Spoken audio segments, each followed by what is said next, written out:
Hello everyone, welcome to my YouTube channel moment of physics. Moment of physics के इस YouTube channel पर आप सभी लोग का स्वागत है। और आज का ये जो हमारा सेशन होने वाला है काफी धमाकेदार और जोरदार होने वाला है, क्योंकि आप लोगों की डिमांड पर एक बहुत ही जबरदस्त जो है लेकर आए हैं। और काफी चीजें, क्योंकि आइजर्स के लिए और इंटरव्यू के लिए और जस्ट की प्रिपरेशन से रिलेटेड आप लोगों की बहुत सारी क्वेरीज आती हैं। तो जिन्होंने ऑलरेडी जस्ट को एग्जाम को अच्छी रैंक से क्वालिफाई किया है, आइजर्स के इंटरव्यू को क्रैक किया है, आइजर से इंटीग्रेटेड पीएचडी कर रहे हैं, तो हमारे साथ हैं। तो चलो बताओ, अपना इंट्रोडक्शन दो विश्वरूप, अब बच्चों को, हमारे व्यूअर्स को। हेलो सर, माई सेल्फ विश्वरूप दास। तो मैंने मेरा बीएससी कलकत्ता यूनिवर्सिटी से किया था। तो उसके बाद मैंने जैम का भी अपियर हुआ था 2020 में। तो उसमें ज़्यादा अच्छा परफॉर्मेंस नहीं था, तो एनआईटी मिला था। तो नेक्स्ट साल ये मेरा सेकेंड अटेम्प्ट था। तो अब मैंने जस्ट क्वालिफाई कर लिया। तो उसके दौरान मैंने इंटरव्यू भी दिया था, सीएमआई में दिया था, और टीआईएफआर हैदराबाद में भी मैंने शॉर्टलिस्टेड हुआ था। लेकिन लास्ट राउंड में वो लोग तो 1 और 2 ही लेते हैं ना। तो लास्ट ऑफ ऑल मतलब उसका फर्स्ट स्टेप कंप्लीट किया था, लेकिन सेकेंड राउंड में वो लोग कट गए। अच्छा। लेकिन लास्ट ऑफ ऑल तो मैं आइजर बेरमपुर से इंटीग्रेटेड पीएचडी कर रहे हैं।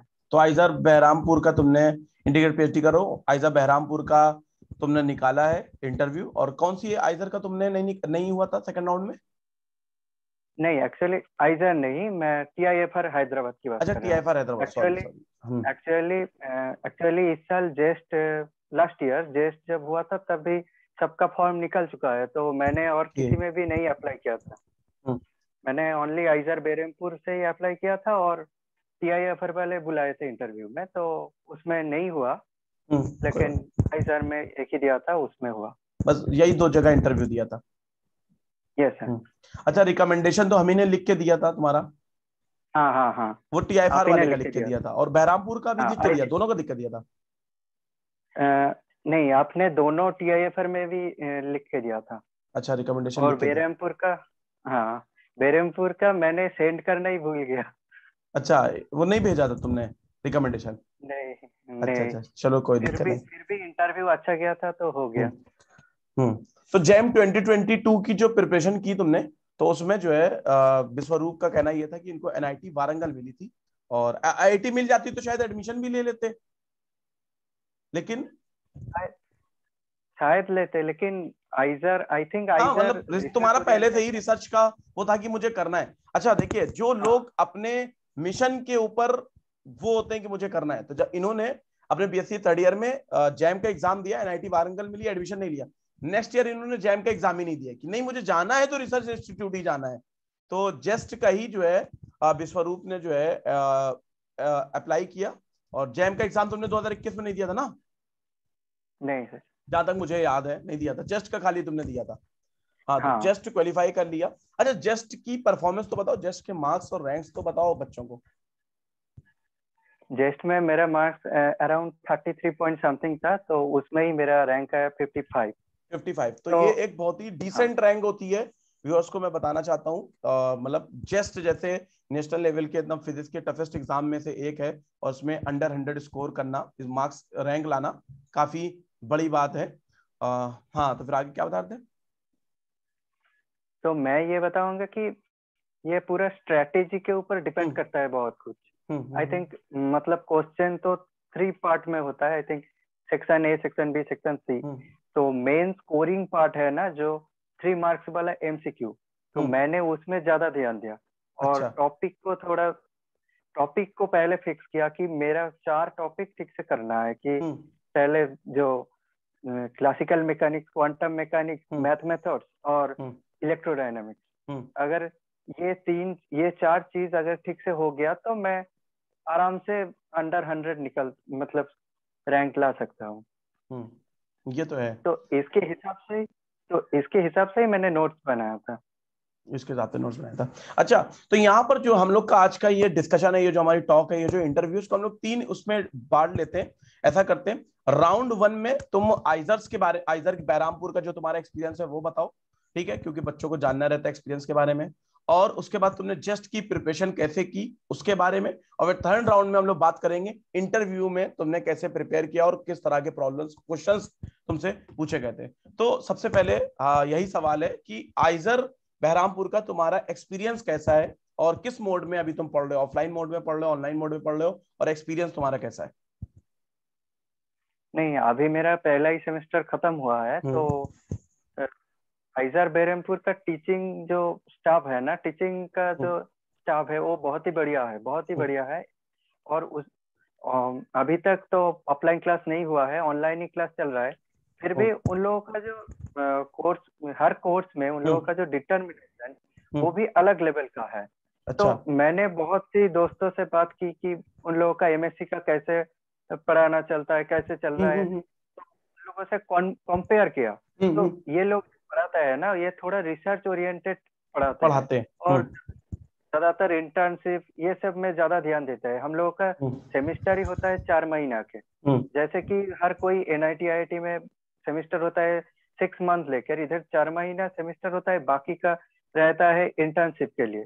अच्छा। मतलब ये लोग इंटर्नशिप में बहुत ही ज्यादा ध्यान देते हैं और रिसर्च काम में बहुत ही ज्यादा मतलब बहुत ही ज्यादा हेल्प करता है, जो इंस्पायर करता है बहुत।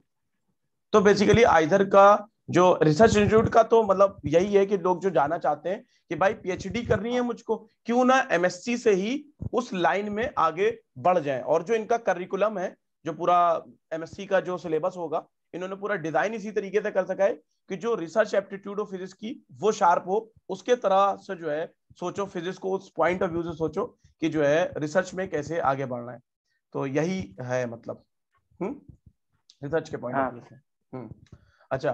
तो और ये हो गया। और सिलेबस वगैरह के बारे में कुछ बताओ, क्या पढ़ा अभी फर्स्ट सेमेस्टर में तुमने, कौन कौन से टॉपिक पढ़े?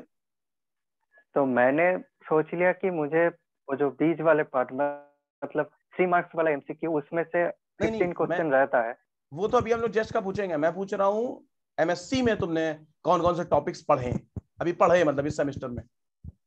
अच्छा अच्छा। इंटीग्रेटेड अभी इस सेमेस्टर में, हाँ इस सेमेस्टर में जो अभी पढ़ रहे हैं ना, वो हम जेस्ट की तैयारी की टाइम पे ऑलरेडी कंप्लीट कर चुका है। अच्छा। मतलब लैपलास ट्रांसफॉर्मेशन और जो मैथ मेथड्स का बहुत सारी पार्ट, और एडवांस्ड क्वांटम मतलब परटर्बेशन थ्योरी, और जो डब्ल्यू के बी अप्रोक्सीमेशन, ये सब जो एडवांस्ड क्वांटम का जो पार्ट है ना, तो हम आपकी नोट से और खुद भी नोट्स बनाए थे। मतलब खुद ही स्टडी करके थोड़ा सेल्फ स्टडी तो करना पड़ता है। हाँ जेस्ट का जो एडवांस पार्ट है ना, तो खुद ही पहले से पढ़ लिए थे। तो अभी वही चल रहा है, वही पढ़ा रहे हैं, और स्टैट्स का भी वही पार्ट पढ़ा रहा है थोड़ा। बिल्कुल बिल्कुल। तो ये तो हो गया। बताओ बताओ। और इधर एक चांस भी अच्छा है कि हर कोई कोर्स ले सकता है। मतलब मैं फिजिक्स का हूँ, तो अगर मैं चाहूँ कोई बायोलॉजी का भी कोर्स ले सकता हूँ, अगर मेरा इंटरेस्ट है। ओ, ये बात बहुत बढ़िया है कि हम बायोलॉजी का भी ले सकता है। अगर कोई बायोलॉजी का स्टूडेंट और केमिस्ट्री का स्टूडेंट, उसको भी क्वांटम केमिस्ट्री में इंटरेस्ट है, तो वो भी क्वांटम ले सकते हैं। ये तो जबरदस्त है। तो मतलब ये काइंड ऑफ मतलब जो इंटरलिंक्ड रिसर्चेज होती हैं एक दूसरे सब्जेक्ट में लिंक, तो उसमें काफी हेल्प मिलती है। चलो ये तो अच्छा है। ये तो आइजर का तुमने बताया सारा, मतलब सब कुछ अच्छा है। अच्छा, अभी लैब वगैरह का तो कोई सीन नहीं है, तो उसका तो एक्सपीरियंस का कोई मतलब नहीं कि लैब कैसी है, किस तरह के एक्सपेरिमेंट कर रहे हो। अच्छा, जो प्रैक्टिकल्स वगैरह कैसे होते हैं, क्या होता है, क्या कैसे करा रहे हैं ऑनलाइन मोड में? प्रैक्टिकल वगैरह उसको एक वीडियो डेमोन्स्ट्रेशन वो लोग देते हैं। ओके, वर्चुअल लैब का कॉन्सेप्ट है। हाँ, खुद लैब का वर्चुअल एक वीडियो बना के खुद सेंड करते हैं। फिर उसके बाद उसको एनालिसिस करते हैं, उसको क्लास में फिर से दिखा के उसको एक्सप्लेन करते हैं। मतलब खुद वीडियो पहले करते हैं, फिर उसको एक्सप्लेन करते हैं। और फिर जैसे लैब सबमिट करना होता है, और एग्जाम के टाइम में वो लोग इंटरव्यू की तरह ही थोड़ा कॉन्सेप्ट क्लियर क्वेश्चंस पूछ लेते हैं कि तुमको क्या पता है। कॉन्सेप्चुअली पूछते हैं, क्योंकि हम लैब में तो नहीं गए ना। हाँ हाँ, सही बात है। अच्छा, ये हो गया। इसके बाद जो है ये तो आइजर का हो गया और तुम्हारा इंट्रोडक्शन हो गया। अब राउंड 2 की तरफ बढ़ते हैं। जेस्ट की प्रिपरेशन, यानी कि थ्योरी एग्जाम को क्रैक करने की जो प्रिपरेशन है, उसका क्या मतलब कराए, किस तरह से कराए प्रिपरेशन, उससे रिलेटेड कुछ चीजें बताओ। तो मैंने पहले ही देखा है, फुल मार्क्स 100 है, तो अगर मेरा टारगेट 40 अराउंड रहेगा तो उसमें ही हम अच्छे मार्क्स, अच्छे रैंक ला सकते हैं।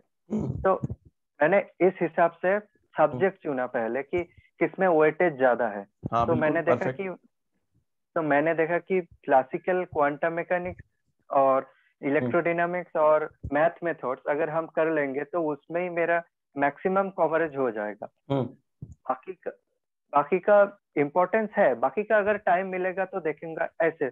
तो मतलब ये सोच लिया कि अगर क्लासिकल क्वांटम में अगर जो एडवांस पार्ट होता है, मतलब एमएससी वाला, वो भी कवर करना होता है। मतलब जेस्ट में तो बीएससी का भी कुछ क्वेश्चंस रहता हाँ, है और क्वेश्चन पेपर एमएससी कॉमन का। होता है।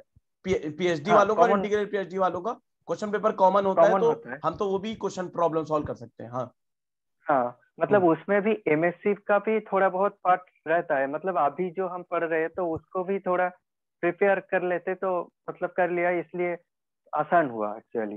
तो उस हिसाब से पहले नोट्स बनाया, फिर स्ट्रेटेजी है कि सिंपल फॉर्मूला याद करो और पीवाईक्यू मतलब प्रीवियस ईयर क्वेश्चन करो। मतलब यही सिंपल स्ट्रेटेजी। और है कि अगर जो न्यूमेरिकल आंसर्स के बारे में, तो उसमें भी मैंने देखा कि हर साल में जो वो लोग जो क्वेश्चन देते हैं ना जेस्ट वाले, वो क्या करते हैं, बहुत बार रिपीट कराते हैं। मतलब खुद का क्वेश्चन ही रिपीट कराते हैं, नहीं तो टीआईएफआर से कॉमन कराता है।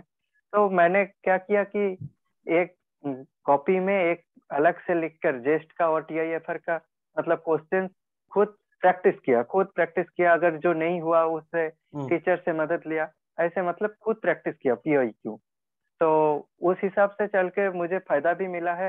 मैंने ये भी देखा हूँ कि नेट जो क्वेश्चंस है, मतलब जो न्यूमेरिकल आंसर वाला क्वेश्चंस है, उसमें सेम सेम कॉपी क्वेश्चन नहीं आता है, लेकिन पैटर्न कॉमन होता है। इवन एमसीक्यू में भी 3 मार्क्स का एमसीक्यू में भी पैटर्न कॉमन होता है। तो मैं ये बताना चाहूंगा कि अगर कोई प्रीवियस ईयर क्वेश्चंस अच्छे से करे तो उसमें ही उसका 50% हो गया। बाकी ऊपर में ये लोग जेस्ट में जो क्वेश्चन लेवल होता है उसमें थोड़ा कॉन्फिडेंस पूछता है। मतलब न्यूमेरिकल सॉल्विंग एबिलिटी जिसको ज्यादा है उस वही कर लेता है। मतलब जैम में सिंपल फार्मूला बेस्ड क्वेश्चन होता है ज्यादातर, लेकिन जेस्ट में थोड़ा तुमको प्रॉब्लम थोड़ा बड़ा दिखेगा कि डरना मत। मतलब उसमें सॉल्विंग एबिलिटी जिसको ज्यादा होगा, सॉल्विंग करके थोड़ा हिम्मत बढ़ाना होगा, तो तभी हम सक्सेस कर पाएंगे। तो मैंने भी यही किया कि हर पीवाईक्यू का क्वेश्चन लिया, फिर मैंने प्रैक्टिस किया, बार बार प्रैक्टिस किया, उसका पैटर्न समझा कि इसके मतलब इसके वजह से भी मुझे बहुत फायदा मिला। चलो, बहुत बढ़िया, बहुत बढ़िया। तो बेसिकली जो ये जो है काफी काम की बात है जस्ट के लिए, जिसने खुद इतनी अच्छी रैंक से क्रैक करा है और वो खुद बता रहा है। तो कुछ इंपॉर्टेंट बातें मैं हाईलाइट करना चाहता हूं जो विश्वरूप ने बताई हैं। एक तो विश्वरूप ने बताया कि इन्होंने 3 मार्क्स वाली प्रॉब्लम्स पर ज्यादा फोकस किया, पहली इंपॉर्टेंट बात। दूसरी इंपॉर्टेंट बात इन्होंने ये बताई कि इन्होंने स्मार्ट स्ट्रेटेजी के हिसाब से काम किया, यानी कि जो टॉपिक ज्यादा आते हैं वेटेज के हिसाब से उन पर ज्यादा फोकस किया। दूसरी बात, तीसरी बात इन्होंने ये कहा कि जैम का जो हमारा आईआईटी का सिलेबस है वो तो जो इन्होंने पढ़ा, लेकिन कुछ एक्स्ट्रा टॉपिक जो एमएससी में आते हैं वो कवर कराते हैं। जैसे मैं भी हूं, क्योंकि मैं नेट गेट का तो टीचर हूं नहीं, तो मैं एमएससी वालों को तो नहीं पढ़ाता, मैं बीएससी वालों को, आईआईटीएम वालों को पढ़ाता हूं। तो कहीं ना कहीं मेरे लिए एक लिमिटेशन होती है कि मैं एक लिमिट तक पढ़ाता हूं, ठीक है। तो फिर भी लेकिन जस्ट के लिए, जैसे तुमने देखा होगा, बहुत सारे कोर्सेज जो है मैंने जस्ट के लिए भी डिजाइन करे थे, जिसमें थोड़े एक्स्ट्रा टॉपिक्स होते हैं वो मैं पढ़ाता हूं। तो वही चीजें हैं कि कुछ जैम को तो पढ़ना ही पढ़ना है, कुछ एक्स्ट्रा टॉपिक्स को भी कवर करना है। और इसके साथ साथ एनएटी के लिए बताया कि जो एनएटी में जो प्रॉब्लम्स इन्होंने बताया, कि काफी अच्छी बात बताई कि पीवाईक्यूज जब आप एनालाइज करोगे कि वो अपने ही पीवाईक्यूज को, यानी कि अपने ही एक पैटर्न को फॉलो करते हैं, एग्जैक्ट कॉपी नहीं करेंगे, कुछ ना कुछ काफी जो है उसे मिलता जुलता दे देंगे। और फिर उन्होंने बताया कि जो टीआईएफआर की प्रॉब्लम्स होते हैं उससे कहीं ना कहीं थीम लेने की कोशिश करते हैं, कि उस तरह का ट्रेंड फॉलो करने की कोशिश करते हैं जस्ट वाले, ठीक है। क्योंकि टीआईएफआर अपने आप में एक बहुत ही डिसेंट एग्जाम है, बहुत ही जबरदस्त जो है एग्जाम है। फिजिक्स के पॉइंट ऑफ व्यू से बात करें तो सुप्रीम एग्जाम है फिजिक्स कम्युनिटी में टीआईएफआर का जो रिटर्न होता है जीएस एग्जाम, ठीक है। और जो इंपॉर्टेंट बात थी, क्या बताया था लास्ट में सर? ये स्ट्रेटेजी के बारे में। स्ट्रेटेजी क्या इंपॉर्टेंट बात मैं बताने जा रहा था, मेरे दिमाग से उतर गई कि न्यूमेरिकल और तुमने जो है न्यूमेरिकल, चलो अभी आएगी तो मैं बताता हूँ, दिमाग से उतर जाती बात। चलो कोई बात नहीं। तो ये जो है, और कुछ अगर स्ट्रेटेजी के पॉइंट ऑफ व्यू से कुछ बताना चाहते हो बता सकते हो। अच्छा ये बताओ कि तुम्हें जो है मेरे कोर्सेस और मेरा नोट्स और ये सब क्या हेल्पफुल कितना हुआ, कैसा हुआ, ये सारी चीजें बताओ। और हाँ, एक भी बात जो मैं कहना जा रहा था अब याद आई कि देखो टीचर है वो पढ़ाएगा, सारी चीजें करेगा, लेकिन आपको सेल्फ स्टडी करनी है। आप देखो, इनका टारगेट था रिसर्च इंस्टीट्यूट में एडमिशन लेना, इतने अच्छे इंस्टीट्यूट एनआईटी वारंगल में एडमिशन मिल रहा है, और यहाँ पर जो है तब भी इनका था कि मुझे इंटीग्रेटेड पीएचडी करना है और रिसर्च इंस्टीट्यूट में करना है। तो ये डिटरमिन्ड थे अपने जो है गोल की तरफ, अपने फोकस की तरफ। इन्होंने नेक्स्ट ईयर जैम भी नहीं दिया कि जस्ट ही निकालना है, तो जस्ट का एग्जाम दिया, अच्छी रैंक से जो है क्वालिफाई किया। और तो सेल्फ स्टडी भी काफी करनी पड़ती है अगर आपके गोल बिग हैं। कोई टीचर है आपको एक बेस बना के दे सकता है, पढ़ा सकता है, लेकिन आपको खुद से काफी मेहनत करनी पड़ेगी। हाँ फिर क्या बता रहे थे? हाँ सर, तो आपके नोट से बहुत ही मदद मिली है। तो आपने भी ग्रुप में कभी कभी असाइनमेंट्स भेजते थे, तो मैंने उन लोग मतलब वो असाइनमेंट्स भी सॉल्व करने की बहुत मेहनत की। मतलब कैसे क्वेश्चन सॉल्व करे कुछ अंदाज आया उससे, मतलब उससे भी बहुत मदद मिली। और आप तो गुरुजी है सर, मतलब हर वक्त आप मुझे हेल्प करते हैं, तो आपकी बड़े एहसान है इसमें। अरे नहीं भैया, इतनी बड़ी बातें ना करो। बस मेरा तो यही है कि मेरे लिए जो सबसे बड़ी खुशी की बात ये होती है कि बच्चे जो है अपने जो है सब जगह पहुंचे। मेरा तो मतलब ये मतलब अब इस बात की मुझे खुशी है। आइजर जो है क्या बोलते हैं, आइजर भोपाल में वो लोग हैं, गणेश दीपांशु लोग हैं, और बहरामपुर में तुम हो। विप्लव कहाँ है? नाइजर भुवनेश्वर में है। इस बार हाँ टीआईएफआर में अमनदीप ने क्वालिफाई कर दिया। आईआईटी बॉम्बे में जो है सुरेंद्र राठौर है, आईआईटी कानपुर में अनूप कुमार है, अनिरुद्ध प्रमाणिक, और काफी मुस्कान राव, और मतलब मुझे नाम भी नहीं याद है। और अभी मैंने इंटरव्यू डाला आईआईटी शिवपुर में, मोना भाई, मणिदीपा और जागृति और सयान पत्रा, अमन देव और ये सब लोगों का। मतलब हर इंस्टीट्यूट में बच्चे हैं, मतलब जितनी भी एनआईटीज है वहां पर एमएससी कर रहे हैं, हर आईआईटी में एमएससी कर रहे हैं, इवन रिसर्च इंस्टीट्यूट में जा कर रहे हैं। एक टीआईएफआर बचा था, मनदीप ने उसका रिटर्न क्वालिफाई कर दिया है। तो मेरी उसको शुभकामनाएं कि वो जो है इंटरव्यू भी निकाले, और तुम लोग जरा उसको बताना, गाइड करो कैसे क्या निकाले। तो मैं उससे बात कराता हूँ तुम्हारी अमनदीप की, तो उसको थोड़ा गाइड कर देना कि इंटरव्यू के लिए वो कैसे थोड़ा सा प्रिपेयर करे। ठीक है, तो ये बातें हो गई। और मेरे लिए तो एज ए टीचर तो मेरे लिए यही खुशी है कि भाई अपने पढ़ाए हुए बच्चे जो है जा रहे हैं, इतना अच्छा कर रहे हैं। तो ये मेरे लिए एक बहुत ही बड़ा अचीवमेंट होता है, रियल अचीवमेंट नहीं होता लाइफ में, तो मेरे लिए एक बहुत ही जबरदस्त अचीवमेंट है। चलो बढ़िया है, ये तो हो गया जस्ट के लिए। और कोई इंपॉर्टेंट बात जस्ट से रिलेटेड कुछ बताना हो, क्योंकि वो बहुत इंपॉर्टेंट और हॉट डिमांडिंग टॉपिक है बच्चों का जो क्वेश्चन है, मतलब जस्ट के लिए प्रिपरेशन के लिए वो बहुत ज्यादा वो होते हैं। जस्ट अपने आप में एग्जाम है। अच्छा हाँ, अब देखो याद आया, उस वक्त जो बात थी वो ये थी कि विश्वरूप ने एक बात बहुत इंपॉर्टेंट ये बताई थी कि भाई न्यूमेरिकल एबिलिटी आपके अंदर बहुत स्ट्रांग होनी चाहिए, यानी कि क्वेश्चन से डरना नहीं है। क्वेश्चन बहुत ज्यादा ट्रिकी जस्ट में नहीं पूछे आते हैं, लेकिन हाँ वो आपसे काम कराएगा, वो आपसे मेहनत कराएगा, वो सॉल्व कराएगा लंबा सा। तो अगर आप उसको अच्छे से सॉल्व कर ले जा रहे हो तो डेफिनेटली जो है जस्ट बहुत अच्छी रैंक से क्रैक करोगे, और सब सारी चीजें वही फॉर्मूला है, वही फिजिक्स है, बस एक कैलकुलेशन थोड़ी सी बदल जाती है। यही चीज है। अच्छा बिल्कुल, जो हम लोग का इंटरव्यू हो रहा है, जैसे इंटरव्यू होते हैं बिल्कुल हम लोग का अलग हो रहा है, जैसे बात कर रहे हैं सारी चीजें रिकॉर्ड हो रही हैं, कुछ भी पॉज नहीं, कुछ भी कट नहीं, कोई एडिटिंग नहीं, पूरा फुल ऑन बातें चल रही है। तो ये तो काफी अच्छा रहा। अच्छा, अब ये जस्ट के लिए तो तुमने बहुत अपनी जो है मतलब एडवाइस जो दी है, मतलब गोल्डन है बिल्कुल, और ये आने वाले जस्ट एस्पायरेंट के लिए बहुत ज्यादा यूजफुल होंगी। और कहीं ना कहीं मैं इनसे भी कुछ एक्सट्रैक्ट करके जब क्लासेस कराऊंगा तो इसको इंप्लीमेंट करने की कोशिश करूंगा, इस तरह से अपने कोर्सेज को डिजाइन करूंगा कि बच्चों को मैक्सिमम हेल्प हो सके। और इसके साथ साथ रिटर्न, वही मतलब जस्ट रिटर्न है तो वो क्वालिफाई हो गया, उसने अपनी रिटर्न नॉलेज वो जो है सॉल्विंग वो दिखा दी। इंटरव्यू में फिजिक्स की जो नॉलेज है उसको जो रिप्रेजेंट करना होता है, यानी कि इंटरव्यू वाला जो राउंड होता है उसके बारे में बताओ। यानी कि तुमने टीआईएफआर हैदराबाद का भी दिया है और आइजर बहरामपुर का है, तो टीआईएफआर हैदराबाद का नहीं निकला कोई मसला नहीं है, इतनी बढ़िया गजब की रैंक है जस्ट में और इतने अच्छे इंस्टीट्यूट में पढ़ रहे हो। लेकिन जो टीआईएफआर हैदराबाद के इंटरव्यू में जो तुमने सीखा उसे बताओ, फिर उसके बाद आइजर बहरामपुर का बताओ कि जो है क्या एक्सपीरियंस था, कौन सी प्रॉब्लम्स पूछी गई और क्या तुमने जवाब दिया, कुछ थोड़ा थोड़ा बता दो, नहीं बहुत ज्यादा बता दो। एक्चुअली इंटरव्यू में ये लोग नॉलेज से ज्यादा आपका इंट्यूशन कितना अच्छा है ये पूछते हैं। मतलब आपको एक सिचुएशन देंगे कि हम इसमें क्या अप्रोच। करें, मतलब अप्रोच, इसमें क्या अप्रोच आपका हो सकता है, क्या आइडिया तुम दे सकते हो। मतलब ये तो एक्चुअली रिसर्च इंस्टीट्यूट है ना, तो वो लोग अब कौन सी आइडिया में काम कर सकते हो, क्या अप्रोच है, यही पूछते हैं मेनली। एक्चुअली ये आप कोई बुक पढ़ के आइडिया नहीं ला सकते।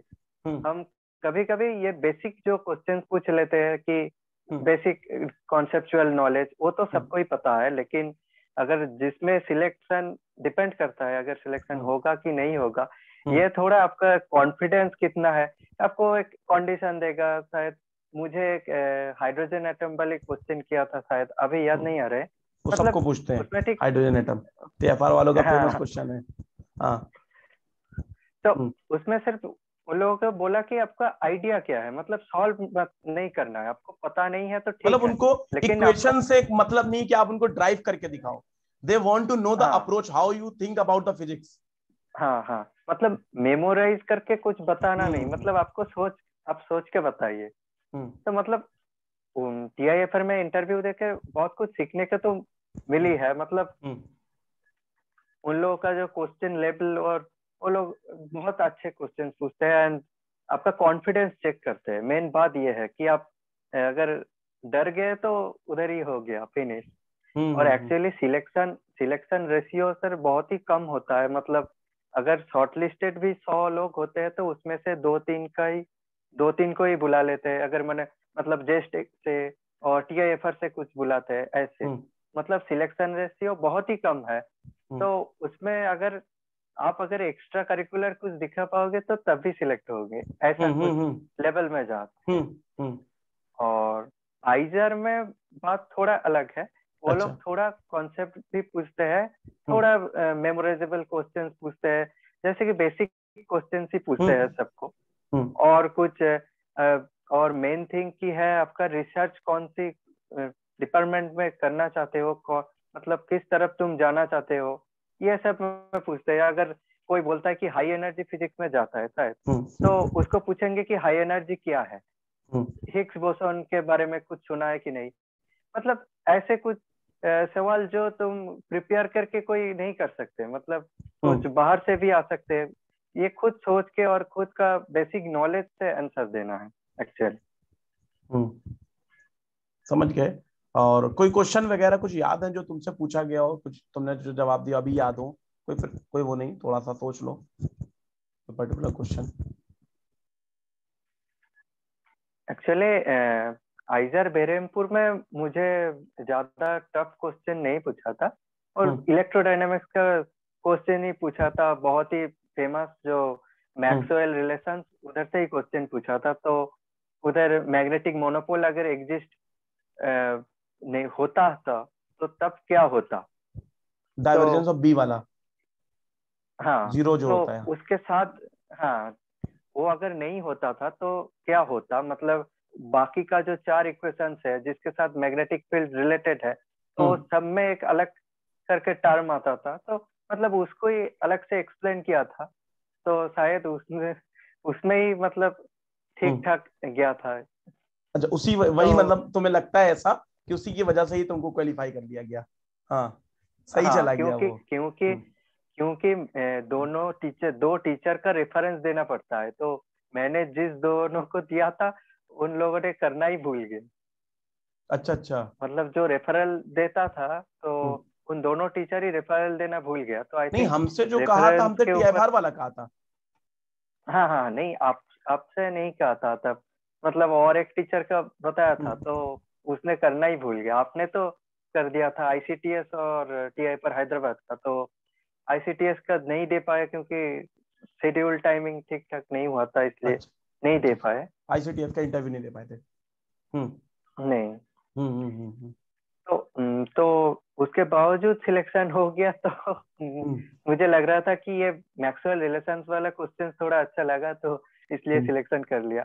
और ये पूछा था कि क्वांटम में ये क्वेश्चन पूछा था कि एक्चुअली क्लासिकल और क्वांटम का बीच में डिफरेंस क्या है,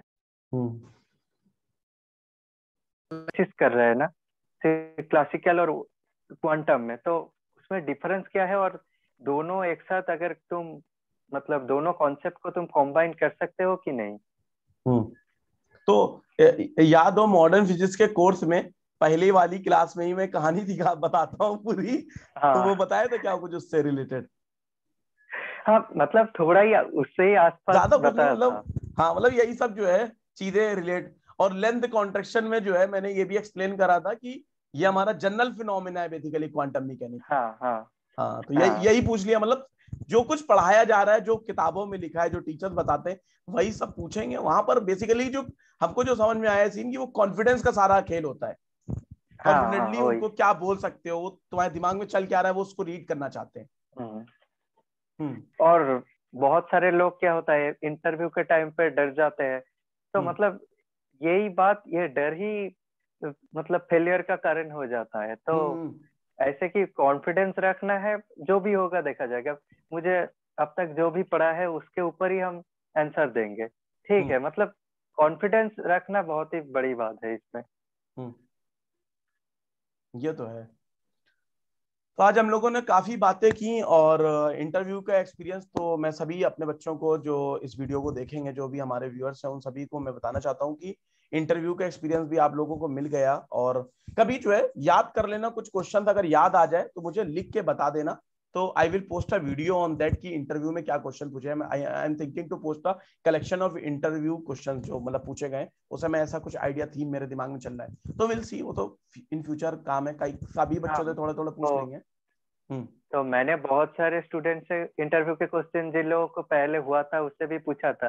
तो मैंने देखा कि इंटरव्यू का क्वेश्चन भी कभी कभी थोड़ा बहुत कॉमन होता है। मतलब आइजर वाले जो पूछते हैं ना उसमें थोड़ा बहुत कॉमन होता है, लेकिन टीआईएफआर वाले थोड़ा अलग यूनिक कॉन्सेप्ट पूछते हैं। तो टीआईएफआर आइजर वाले ही बता देना, ताकि हाँ हाँ आई हाँ विल हेल्प। मतलब मैं फिजिक्स कम्युनिटी में जो हमारे आइजर्स को एस्पायर कर रहे हैं, एस्पायरेंट हैं जो जस्ट के, बेसिकली उनको हेल्प कर सकूं, तो ये it will be a great. और ऑल दीज जो हमारे बच्चे हैं वो will be very thankful to you कि तुम उनकी हेल्प कर पाओगे इस माध्यम से। तो मुझको मैसेज, मैं बात करता हूँ, ठीक है, इस मीटिंग के बाद हम लोग डिस्कस करते हैं कि जो है उस तरह से उसका क्या थीम बनाया जाए, कि क्वेश्चन जो है बच्चों को प्रोवाइड, एक बेसिक आइडिया तो होना चाहिए। चीजें मिलती नहीं ना, बहुत हम्म, रेयर है, सर्च भी करने पर पता नहीं चलता है हाँ कि आखिर पूछा क्या जाएगा। अगर कुछ हल्का फुल्का भी थीम का आइडिया लग जाए तो हमको लगता है बहुत बेटर कर सकते हैं।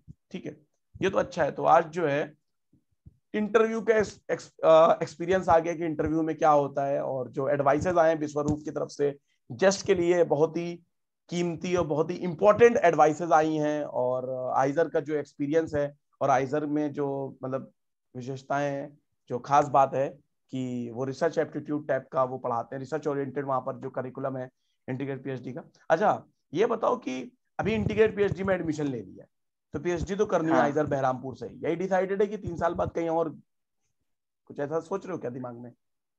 नहीं, अभी भी सोच रहा हूँ थोड़ा। सोच रहे हो? हाँ, अच्छा चलो ठीक, तो 3 साल तो कंप्लीट ही करने पड़ेंगे ना। क्योंकि मुझे मानना है डिग्री कि कब कहीं देंगे एक एमएससी जगह की? में 3 साल में देते हैं।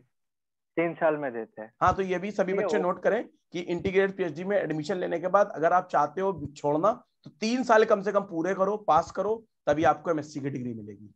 हम्म। हाँ, तो क्या अगर सोच रहे हो? फॉरेन जाने की अगर चांस मिला तो तभी हम छोड़ेंगे, नहीं तो इधर ही करेंगे। हाँ चलो ठीक है, नहीं ऑल द तो बेस्ट। बिल्कुल बिल्कुल। हाँ, नहीं हर कोई अच्छा करना चाहता है, बिल्कुल बिल्कुल, सीखने का बिल्कुल, अच्छी रिसर्च करने मुझे का। मानना है कि हम्म। एक जगह में रुके रहना नहीं चाहिए, कि हाँ इम्प्रूवमेंट स्टेप, करना चाहिए। हाँ हाँ, कैलकाटा यूनिवर्सिटी से ट्राई, बीएससी करा ना। हाँ, हाँ, तो लोग यही करते ट्राई हैं तो कर बेसिकली। रहा हूँ। एक लोकल कॉलेज से फिर सेंट्रल यूनिवर्सिटी की तरफ, फिर सेंट्रल यूनिवर्सिटी से आईआईटी, आईआईटी से रिसर्च सेंटर, रिसर्च सेंटर से फॉरेन के रिसर्च इंस्टीट्यूट, इस तरह से स्टेप बाय स्टेप लोगों का प्रोग्रेस होती है। तो होता है क्या है, जितने ऊपर पहुंच जाओगे तो उसकी नेक्स्ट वाला जो स्टेप होता है वहां पहुंचना आसान होता है। अभी कोई नॉर्मल लोकल कॉलेज से कहे फॉरेन में जाके पीएचडी करो, और जाके अभी कोई नॉर्मल आइजर से जाके कोई कहे रिसर्च करो, नहीं। पहले एक स्टेप पे पहुंच गए, फिर उसके बाद स्टेप बाय स्टेप चीजें जो है बेटर होती है। एक प्लेटफॉर्म मिल गया, एक एक्सपोजर मिल गया, एक्सपीरियंस मिल गया, और हम्म, लिंक्स मिल जाते हैं बेसिकली। ऐसे कांटेक्ट में लोग आ जाते हैं जो हेल्प कर सकते हैं तुम्हारी। ये सब चीजें जो है अच्छे इंस्टीट्यूट का, जैसे आईआईटीज हो, आइजर्स हो, उनका मेन बेनिफिट तो यही कि भाई एक्सपोजर, लिंक्स, कॉन्टेक्ट, ये सारी चीजें मिल जाती हैं। अच्छा, फॉरेन से पीएचडी के बाद का क्या सीन है? कहीं जाके, जैसे मैं पढ़ा रहा हूँ, कॉलेज में पढ़ाता हूँ, और जो है यहाँ ये सब करता हूँ, ये सब करना है, कहीं कुछ बच्चों का फ्यूचर कुछ बनाना है या रिसर्च में घुसना है, क्या सोच रखा है? नहीं, टीचिंग में भी थोड़ा पसंद है हम्म। और रिसर्च भी करना चाहता हूँ, तो अभी तक इसमें ज्यादा नहीं सोचा हूँ।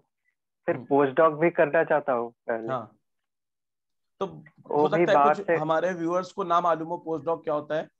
बीएससी, बीएससी के बाद एमएससी, एमएससी के बाद पीएचडी, पीएचडी के बाद एक काइंड ऑफ पोस्ट डॉक्टरेट होती है। तो पोस्ट डॉक जो है करना चाहते हैं, फिर उसके बाद खत्म हो जाता है कि भाई बस करो, पढ़ाई बंद हो गई है, अब कुछ नहीं ना इसके आगे। और भी चीजें होती हैं, ठीक है, उसके आगे और भी बहुत सारी चीजें होती हैं, अब वो सब फिर बाद में कभी एक्सप्लेन करेंगे कि क्या सब होता है। जैसे हमारे एकेडमीज हैं, उनके जो फेलोशिप होते हैं, FNSC, FASC, fellow of national academy of sciences, fellow of academy of sciences, वो सब फिर लोग बनते हैं। तो फिर बहुत आगे की कहानी हो सकता है। तुम्हारे इंस्टीट्यूट में भी एफएनएससी, एफएएससी हो कुछ टीचर्स हैं क्या? हाँ हाँ हैं हाँ है।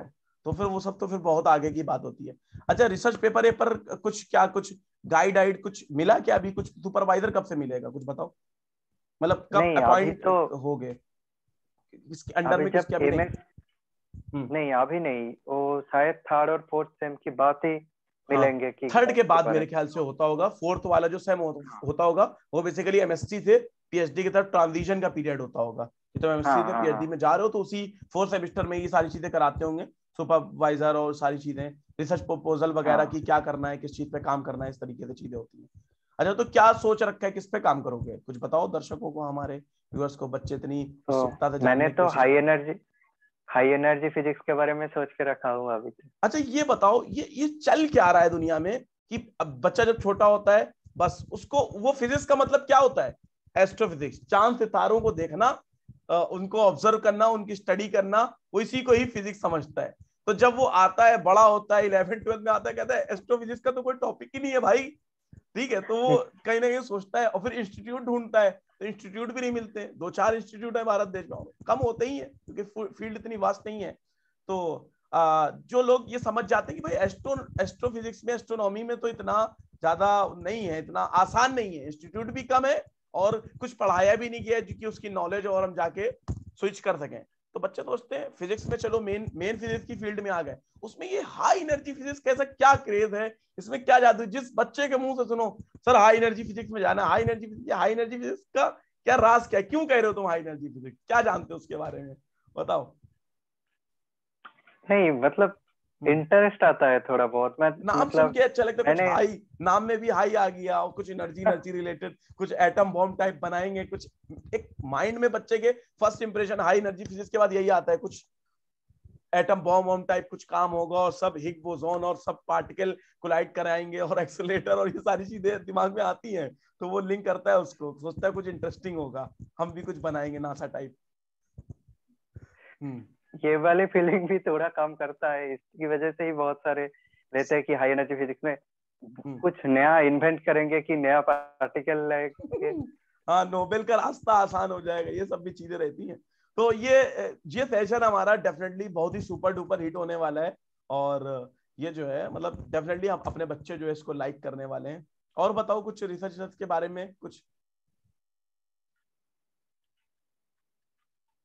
मतलब सर, कुछ रिसर्च के बारे में कुछ क्या सोच रहे हो, रिसर्च पेपर और हाई एनर्जी फिजिक्स तुमने कह दिया, और भी कुछ उसके अंदर भी कुछ सब टॉपिक कुछ सोच रखा है, ये कहना चाह रहा हूँ, अभी नहीं? हाँ अभी हम्म। ब्लैक होल के बारे में भी सोच रहा हूँ बहुत कुछ। हम्म। तो मतलब मैंने ये भी क्या अच्छा किया है, पहले। ये भी अच्छा है, स्टीफन हॉकिंग का देख के जो है कि ब्लैक होल और समथिंग, कुछ यूनिवर्स की डिस्कवरी कुछ कुछ बताएंगे, कुछ अपना भी एक हाइपोथेसिस देकर जाएंगे कि ऐसे हुआ था। हाँ ये भी है। हाँ, तो मैंने क्या किया पहले, बहुत सारी हाइपोथेटिकल थॉट, मतलब स्ट्रिंग थ्योरी, क्वांटम ग्रेविटेशन, ये सब लेकर थोड़ा पढ़ाई कर, मतलब थोड़ा देख रहा था। मतलब उतना इंटरेस्ट सीरियसली आया इस पढ़ाई वजह भी नहीं इस वजह किया से। था। हाँ थोड़ा इंटरेस्ट आया तो देख रहा था, तो उसके वजह से कि लग रहा है हाँ, तो इसमें हम कम कर सकते हैं, तो इसमें हम जा सकते हैं। तो हम्म। मुझे स्ट्रिंग थ्योरी में भी थोड़ा इंटरेस्ट है कि हम्म। हर चीज का एक अलग डेफिनेशन होगा, कि हम स्ट्रिंग से हम हर हम्म। कोई चीज को हम्म। डिफाइन कर हम्म। सकते हैं कि हम्म। स्ट्रिंग स्ट्रिंग भी एक सबएटॉमिक पार्टिकल का भी एक हम्म। छोटा सा हम्म। पार्ट है, हम्म। जिसके द्वारा हम हर किसी चीज को मतलब बोल सकते हैं कि ये भी स्ट्रिंग से बना हुआ है। तो ये वाला नया हाइपोथेटिकल थॉट भी मुझे अच्छा लगा थोड़ा। कि मतलब पूरी फिजिक्स तो को एक पैरेलली अल्टरनेट सॉल्यूशन दे रहे हैं स्ट्रिंग थ्योरी से, पूरा हर कॉन्सेप्ट हाँ को स्ट्रिंग थ्योरी से एक्सप्लेन करने का पूरा वो एक जो अल्टरनेट और पैरेलल जो है वो भी काफी जबरदस्त है, हाइपोथेटिकल अच्छा है, ये भी एक हॉट टॉपिक है।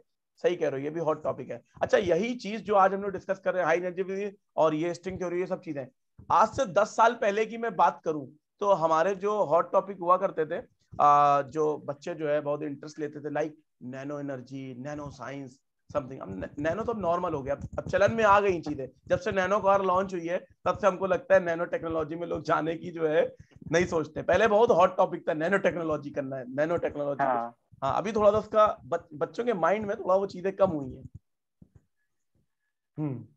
ये तो है। तो अच्छा है, मतलब एक अच्छा प्लेटफॉर्म तुमको मिला है और आइजर का, और ऑल द बेस्ट कि तुम इतना अच्छा आगे तक सोच रखे हो। मेरी शुभकामनाएं तुम्हारे साथ हैं, और पता नहीं कि याद रखो ना रखो हमको, और पता नहीं क्या हो, चले जाओ कहीं, कुछ एकदम उड़ जाओ कहीं। नहीं सर, ठीक है नहीं तो सर, आप गुरुजी है मेरा। अरे नहीं नहीं, बिल्कुल कोई दिक्कत नहीं है, बढ़िया है। लाइफ में अच्छा करो, मेरी दुआएं हमेशा तुम्हारे साथ है, शुभकामनाएं हमेशा तुम्हारे साथ है कि बढ़िया करो, अच्छा करो, खूब मचाओ, कायदे से एकदम मचाना हैगा बढ़िया तरीके से। बहुत बढ़िया, बहुत खुशी होती है जब ऐसा देखते हैं बच्चों को कि जो है अच्छा कर रहे हैं इतना, काफी जबरदस्त। और ऑल द बेस्ट कि अच्छे से करो। और यही है आज का सेशन, हमको लगता है हो ही गया। बाइंड अप करें क्या? अच्छा, बच्चे भी सोच रहे होंगे ये लोग बातें भी कर रहे हैं कि अब ये करें क्या, वो करें क्या, बाइंड अप करें। चलो ठीक है, अच्छा है, लेकिन एक नेचुरल लगना चाहिए कि कुछ बनावटी नहीं है। हम लोग फिल्म नहीं कर रहे हैं यहाँ, कोई स्क्रिप्ट लेके नहीं बैठे हैं कि अब मुझे जो है अगला क्वेश्चन ये पूछना है, तुम्हें ये जवाब देना है। तो कुछ बनावटी नहीं है, जो कुछ है रियल चल रहा है। It is a kind of talk we are talking की जो है हम लोग जो है फिजिक्स के, दो फिजिक्स के बंदे जो है आपस में बातें कर रहे हैं। ठीक है, अच्छा है, काफी अच्छा आज का सेशन रहा। तो बाइंड अप करा जाए क्या, हो गया कुछ बाकी है? क्या लगता है, हो ही है? नहीं, ठीक ही है।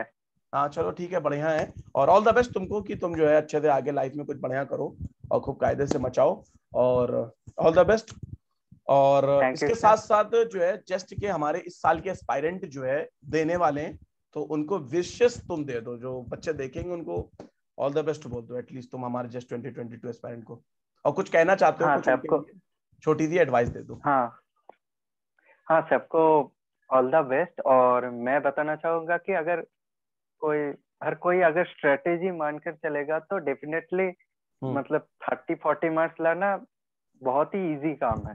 हम्म ज्यादा टफ भी नहीं है, अगर स्ट्रेटेजी मान के चलेगा तो कोई भी कर सकता है। बिल्कुल।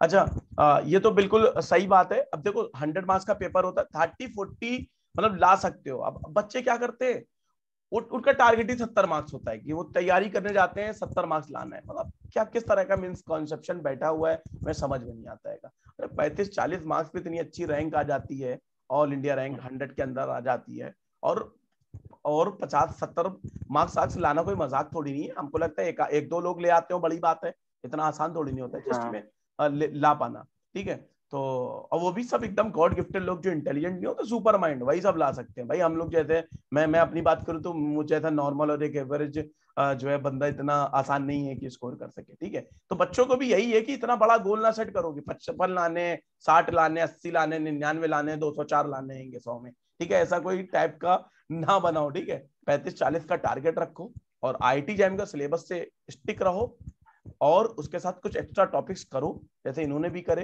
मैं खुद कराता हूँ एक्स्ट्रा टॉपिक्स। ठीक है, अब जैसे लैग्रांजियन हैमिल्टोनियन में अभी बच्चों को पढ़ा रहा हूँ, तो ये सब चीजें हाँ। उसके भी एक आध क्वेश्चन आते हैं, इजी हैं, हो गए तो बढ़िया, एक्स्ट्रा मार्क्स ही देकर जाएंगे। तो ये सब चीजें, स्ट्रेटजीज को फॉलो करो।